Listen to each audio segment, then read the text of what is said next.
यह 1500 MCQ series का 4th video है। अगर आपने पिछले 3 वीडियो नहीं देखे हैं तो मैं आपको यहाँ पर लिंक दे रहा हूँ। इस लिंक से आप पिछले वीडियो देख सकते हैं। इस प्लेलिस्ट में आपको सारे वीडियो मिल जाएंगे जो आपके एग्ज़ाम में आने वाले हैं और बहुत ही इम्पोर्टेंट हैं। चलिए बिना किसी देरी के शुरू करते हैं। फर्स्ट क्वेश्चन है, व्यक्ति की संवेदना और अभिवृत्ति जानने की सबसे उपयुक्त विधि कौन सी है? तो सबसे उपयुक्त विधि है साक्षात्कार विधि। नेक्स्ट, प्रथम मनोवैज्ञानिक प्रयोगशाला जर्मनी में कब स्थापित हुई थी? तो प्रथम मनोवैज्ञानिक प्रयोगशाला जर्मनी में 1879 में स्थापित हुई थी। शिक्षा मनोविज्ञान वर्तमान में अपने किस स्वरूप में है?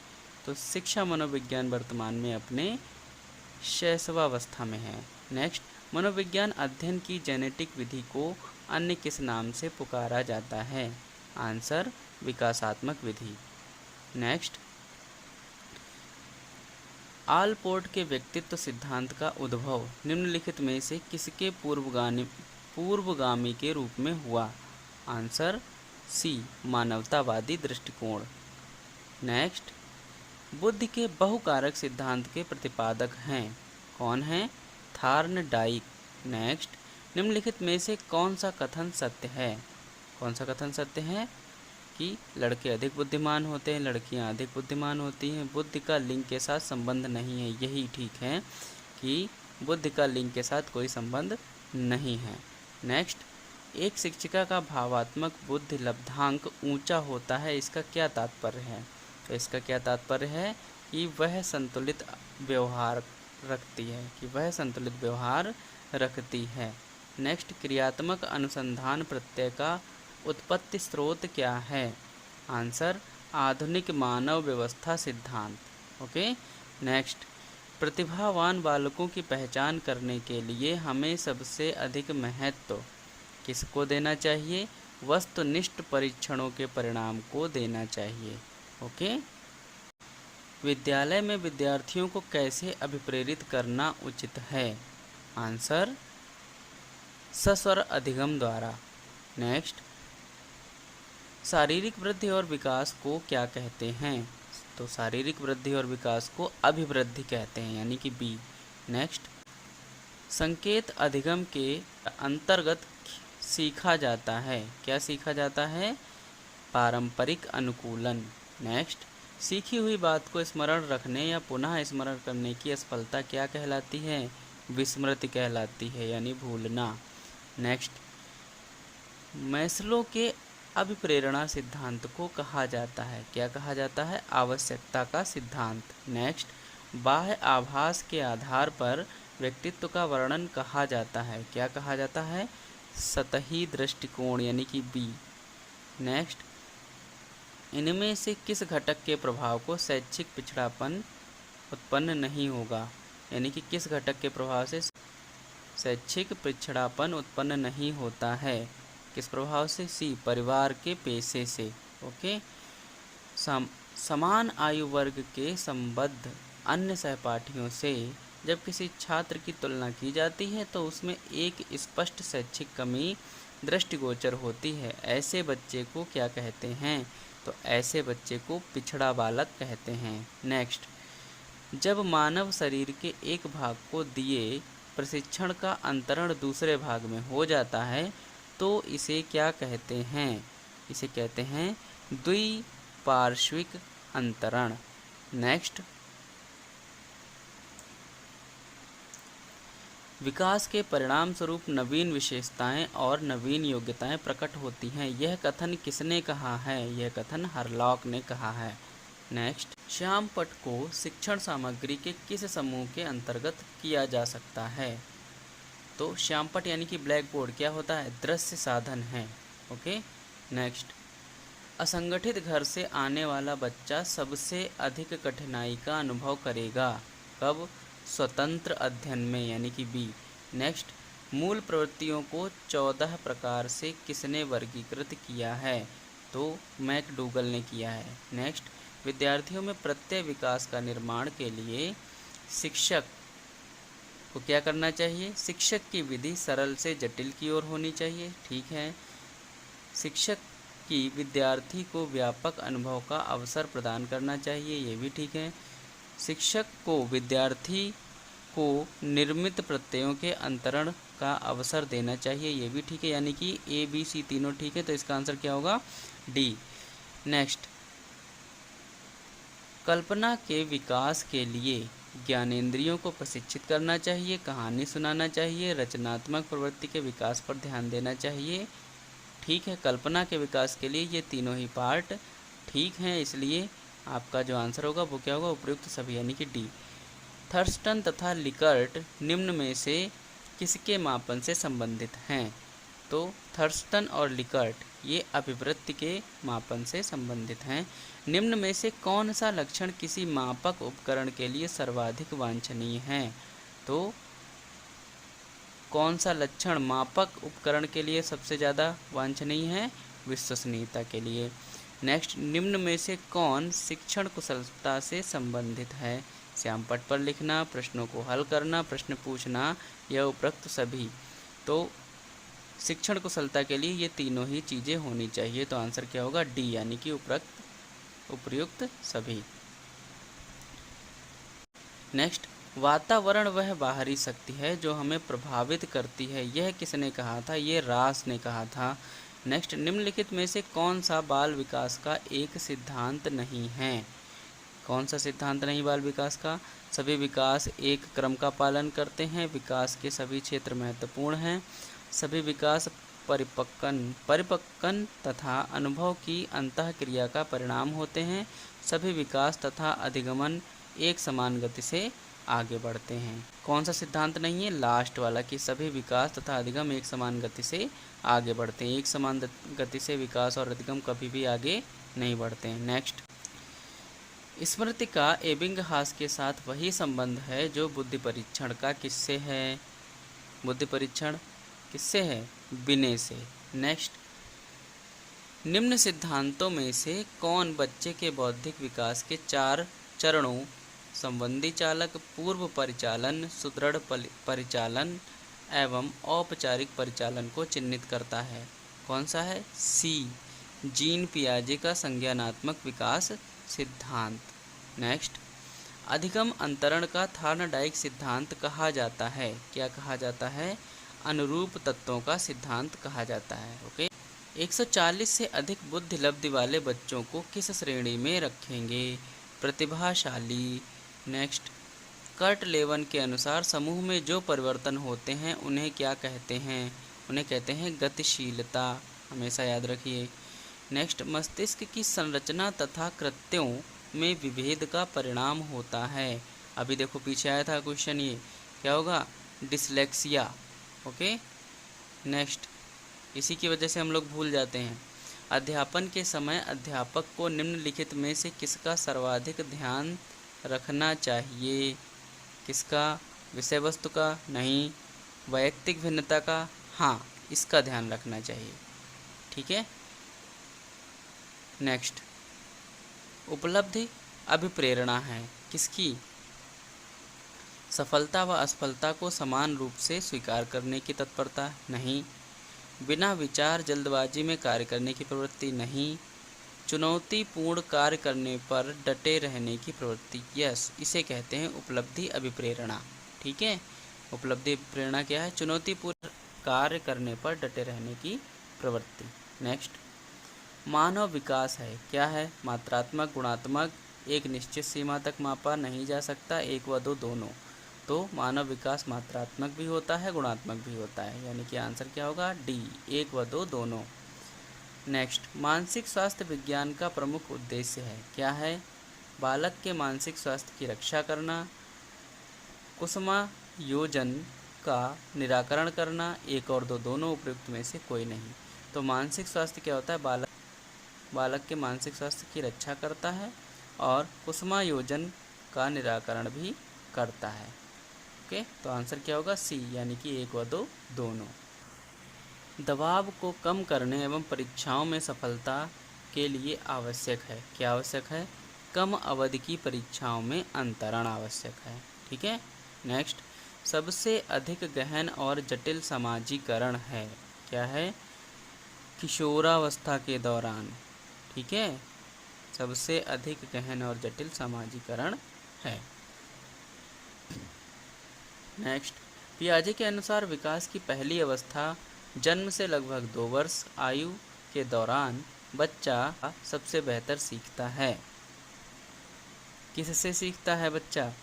बच्चा सीखता है इंद्रियों के प्रयोग द्वारा। ठीक है, कैसे? अब देखिए, अगर बच्चे को हमें हंसाना होता है या अपनी तरफ आकर्षित करना होता है तो हम चुटकी बजा के उसको अपनी तरफ उसका ध्यान आकर्षित करते हैं। ठीक है, रोर्सक परीक्षण के बारे में निम्नलिखित में से कौन सा कथन सत्य नहीं है? कौन सा कथन सत्य नहीं है? रोर्सक परीक्षण एक अभिक्रियात्मक प्रकार का प्रक्षेपी परीक्षण है।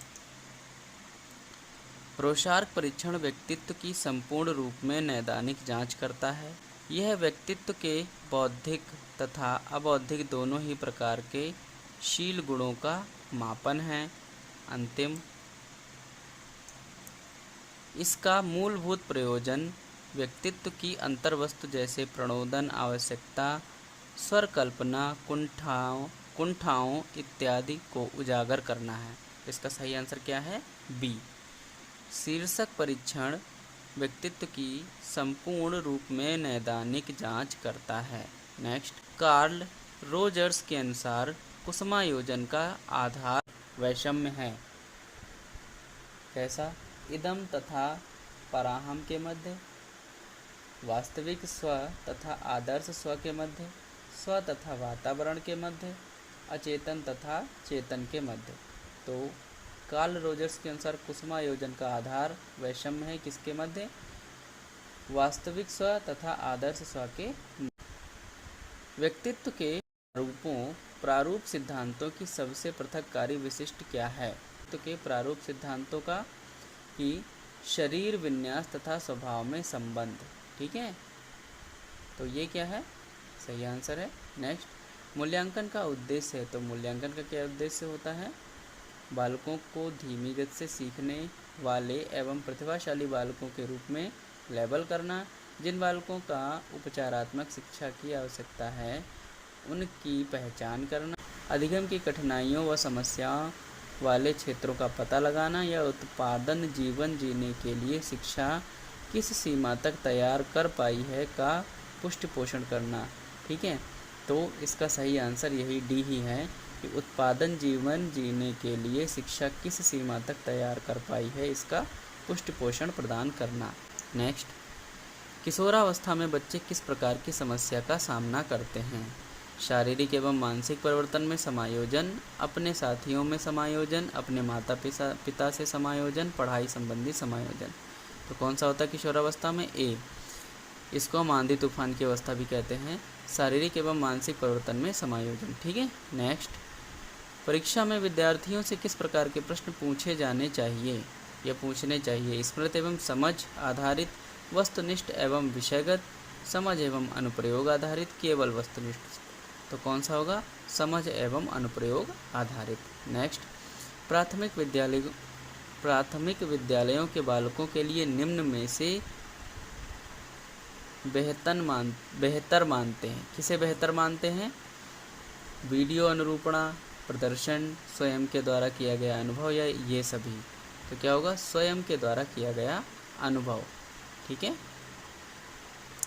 नेक्स्ट, हस्तशिल्प की शिक्षा दी जानी चाहिए। किसको? मंदबुद्धि को, पिछड़े बालक को, सामान्य बालक को, प्रखर बुद्धि बालक को। तो हस्तशिल्प की शिक्षा किसको दी जानी चाहिए? मंदबुद्धि बालक को। ठीक है।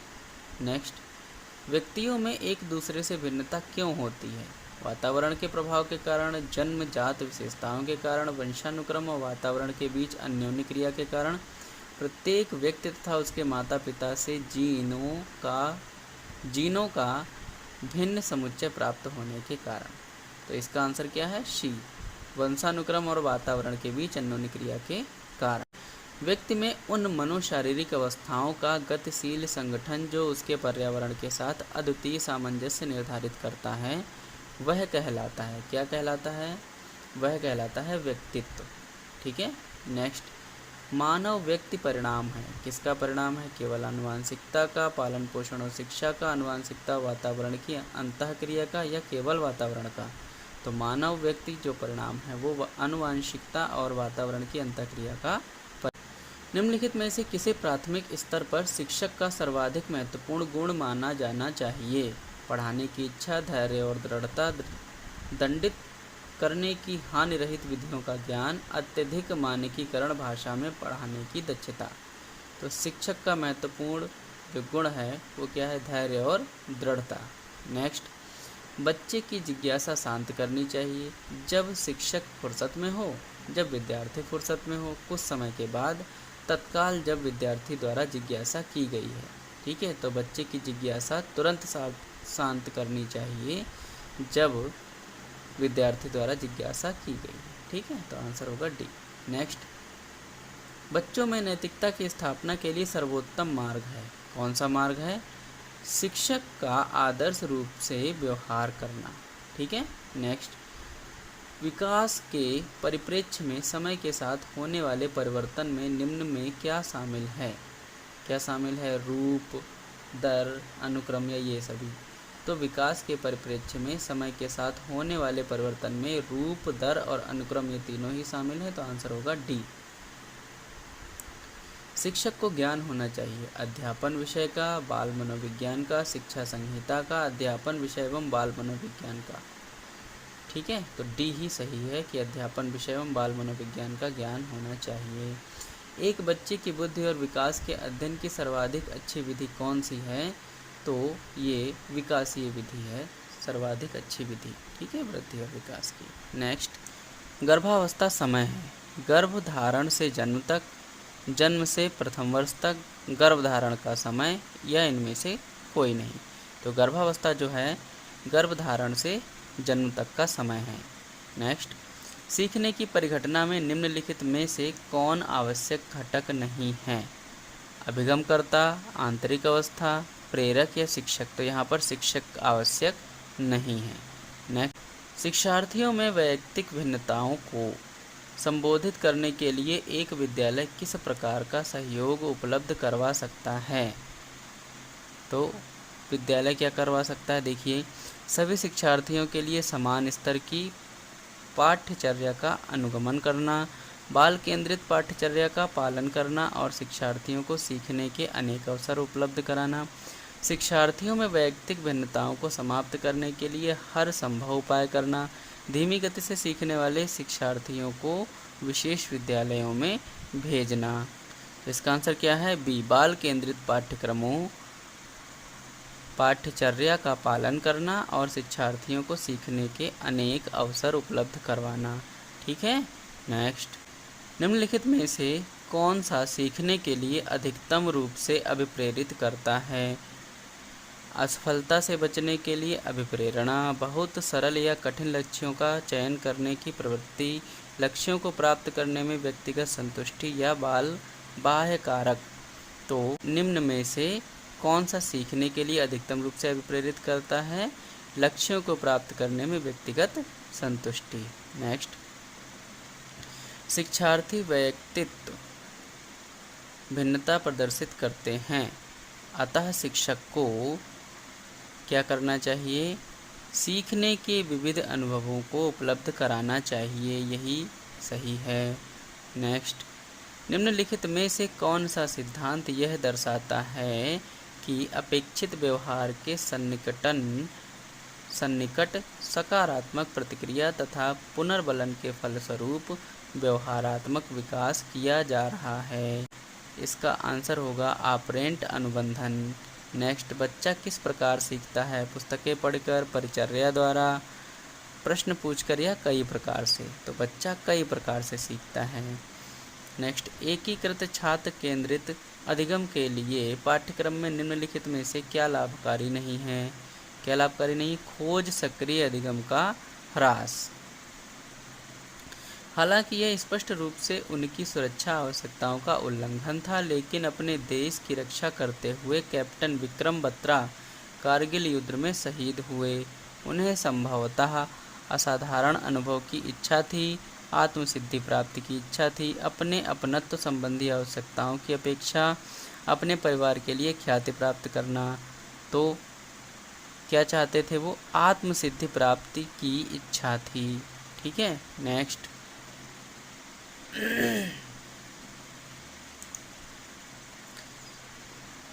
किसकी अवस्था तक बालक की दृष्टि एवं श्रवण इंद्रियां पूर्ण विकसित हो चुकी होती हैं? तो 3 से 4 वर्ष तक की अवस्था तक बालक की दृष्टि एवं श्रवण इंद्रियां पूर्ण रूप से विकसित हो चुकी होती हैं।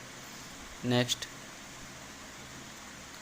सामान्य तथा विशिष्ट कारक सिद्धांत का प्रतिपादन किसने किया था? स्पीयरमैन ने, यानी कि बी। 372। निम्नलिखित में से कौन सा सीखने का नियम नहीं है? तनाव का नियम। निम्न में से कौन सीखने के गेस्टाल्ट सिद्धांत से संबंधित है? कौन है? कोहलर। नेक्स्ट। मूल्यांकन प्रक्रिया का सोपान है, कैसा है? उद्देश्य का निर्धारण, उद्देश्यों की प्राप्ति के लिए अध्ययन, अध्यापन, क्रियाओं का निर्धारण, मूल्यांकन की प्रविधियों का चयन एवं निर्माण, यानी कि ये तीनों ही हैं। तो आंसर क्या होगा? उपयुक्त सभी। शिक्षक द्वारा कक्षा में डांट पड़ने पर छात्र यदि घर आकर अपनी छोटी बहन पर गुस्सा जाहिर करता है तो यह किसका उदाहरण बनता है? यह विस्थापन का उदाहरण बनता है। अल्बर्ट बंडूरा निम्न में से किस सिद्धांत से संबंधित हैं? तो ये सामाजिक अधिगम सिद्धांत से संबंधित हैं। व्यक्तित्व विकास की अवस्था है, कौन सी? अधिगम एवं वृद्धि। नेक्स्ट। शिक्षण को अधिगम में कैसे बदला जा सकता है? परीक्षाओं का आयोजन करके, रटने की प्रवृत्ति को प्रोत्साहित करके, सामने शिक्षण पर बल देकर, बाल केंद्रित शिक्षा शास्त्र को अपनाकर। तो यही है सही आंसर, बाल केंद्रित शिक्षा शास्त्र को अपनाकर। किस स्थिति पर बच्चे यह जाने कि नियमकम को आपात स्थितियों में तोड़ा जा सकता है, यानी कि जितने भी नियम हैं उन सबको आपात स्थितियों में तोड़ा जा सकता है? तो ये कहलाता है स्वायत्ता किशोरावस्था। नेक्स्ट। बुद्धि का पदानुक्रमिका सिद्धांत का प्रतिपादन किसने किया? बर्ट व बर्नन ने किया था। नेक्स्ट।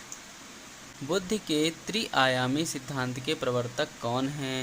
मेरिल, गिलफोर्ड, थर्स्टन या स्किनर? तो बुद्धि के त्रिआयामी सिद्धांत के प्रवर्तक हैं गिलफोर्ड। नेक्स्ट। निम्नलिखित कथनों में से कौन निष्पादन परीक्षण का सबसे सही वर्णन करता है? यह एक गति परीक्षण है, नहीं। यह एक शक्ति परीक्षण है, नहीं। इसमें भाषा का प्रयोग नहीं होता है, गलत। यह एक विशेष योग्यता परीक्षण है, सही। ठीक है, निष्पादन परीक्षण क्या है? विशेष योग्यता परीक्षण है। एक अभिभावक आपसे विद्यालय में मिलने के लिए कभी नहीं आता है। आप बच्चे की अपेक्षा करेंगे, अभिभावक को लिखेंगे, आप स्वयं उनसे मिलने जाएंगे, बच्चे को दंड देना शुरू कर देंगे। तो इसमें सही ऑप्शन क्या है? सी, आप स्वयं उनसे मिलने जाएंगे। लेकिन स्कूलों में होता क्या है कि बच्चे की उपेक्षा भी की जाती है और बच्चे को दंड भी दिया जाता है, उसकी डायरी में भी लिखा जाता है, जो कि नहीं करना चाहिए।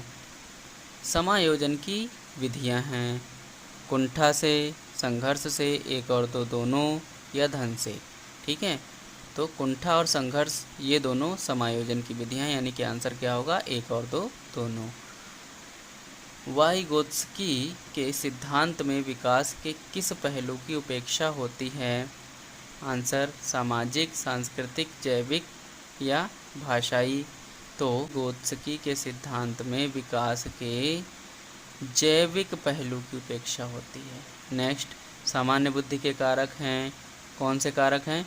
बुद्धि के सामान्य वितरण में मानक विचलन, यही क्या है? सामान्य बुद्धि का कारक है। वैयक्तिक विभिन्नता के मिलन के संबंध में एक अध्यापक की भूमिका होनी चाहिए, कैसी होनी चाहिए? व्यक्ति के दृष्टिकोण, अभिरुचि और योग्यता को जानने का प्रयास करता हो शिक्षक, या व्यक्ति आधारित पाठ्यक्रमों को उनकी आवश्यकता के अनुसार जानने की कोशिश करता हो। तो यही दोनों विशेषताएं या भूमिका इसमें होनी चाहिए। नेक्स्ट। एक अध्यापक विद्यार्थियों को अलग अलग प्रकार के कार्य प्रदान करता है। वह विश्वास करता है कि विद्यार्थी एक जैसा कार्य दिया जाना पसंद नहीं करते हैं। इससे विद्यार्थियों में प्रतिस्पर्धा की भावना उत्पन्न होती है। विद्यार्थियों में व्यक्तिगत विभिन्नता होती है। विद्यार्थी एक दूसरे के कार्य की नकल नहीं कर सकते हैं। तो इसमें क्या है कि विद्यार्थियों में व्यक्तिगत विभिन्नता होती है। ठीक है, यही आंसर सही है। निम्नलिखित में से कौन सी प्रतिभावान विद्यार्थियों के लिए सबसे उचित गतिविधि है? सही है, दी गई अवधारणाओं पर एक मौलिक नाटक लिखना। नेक्स्ट, बोलने को प्रभावित करने वाले गंतिक विकार को कहा जाता है? क्या कहा जाता है? एप्रेक्सिया कहा जाता है। नेक्स्ट, कार्य को आरंभ करने, जारी रखने और नियमित करने की प्रक्रिया क्या है? प्रेरणा है। शैशवावस्था की विशेषता नहीं है। क्या नहीं? नैतिकता का होना, दूसरों पर निर्भरता, शारीरिक विकास की तीव्रता, मानसिक विकास में तीव्रता। ठीक है, तो शैशवावस्था में नैतिकता नहीं होती है। जब नेक्स्ट, ध्यान आकर्षित होने में की भूमिका होती है। उद्दीपन की तीव्रता, उद्दीपन की उपादेयता, उद्दीपन की विश्वसनीयता या उद्दीपन की सक्रियता। ठीक है, तो ध्यान आकर्षित करने में उद्दीपन की तीव्रता की प्रमुख भूमिका होती है। विस्मृति कम करने का क्या उपाय है? सीखने की कमी, सीखने की त्रुटिपूर्ण विधि, पाठ की पुनरावृत्ति, स्मरण करने में कम ध्यान देना। तो कम करने का उपाय क्या है? पाठ की पुनरावृत्ति, यानी कि पाठ को बार बार पढ़ा जाए। वे शिक्षक जो विद्यालय आधारित आकलन के अंतर्गत कार्य करते हैं, उनके अंदर कौन सी भावना होती है? व्यवस्था के लिए स्वामित्व की भावना रखते हैं। गार्डनर के बहुबुद्धि सिद्धांत के अनुसार वह कारक जो एक व्यक्ति के आत्मबोध में सबसे अधिक योगदान देता है, वह क्या हो सकता है? वह अंतःवैयक्तिक हो सकता है। नेक्स्ट, कोलबर्ग के सिद्धांत की मुख्य आलोचना क्या है? क्या है? कोलबर्ग ने पुरुषों और महिलाओं के नैतिक तर्क में सांस्कृतिक विभिन्नताओं को ध्यान में नहीं रखा। यही मुख्य आलोचना है कोलबर्ग के सिद्धांत की। प्रत्येक शिक्षार्थी अपने आप में अद्वितीय है। इसका क्या अर्थ है? इसका यही अर्थ है कि किन्हीं भी दो शिक्षार्थियों की योग्यता, रुचि और प्रतिभा समान नहीं हो सकती। ठीक है। नेक्स्ट, कक्षा के विद्यार्थियों को अधिगम के लिए प्रेरित करने हेतु किस युक्ति का अनुप्रयोग आप नहीं करते हैं? किस युक्ति का प्रयोग हम नहीं करते हैं? उनकी अत्यधिक प्रशंसा करना, ये हम लोग नहीं करते हैं। तो इस वीडियो को ज़्यादा लंबा ना करते हुए आज इस वीडियो को यहीं पर रोकते हैं। शेष क्वेश्चन अगली वीडियो में आपको बताए जाएंगे। अगली वीडियो में हम 401 से 500 तक के क्वेश्चन कवर करेंगे। और अगर आपने पिछले वीडियोस नहीं देखे हैं तो ऊपर लिंक से जा कर के देख सकते हैं। मिलते हैं अगले वीडियो में, तब तक के लिए बाय बाय।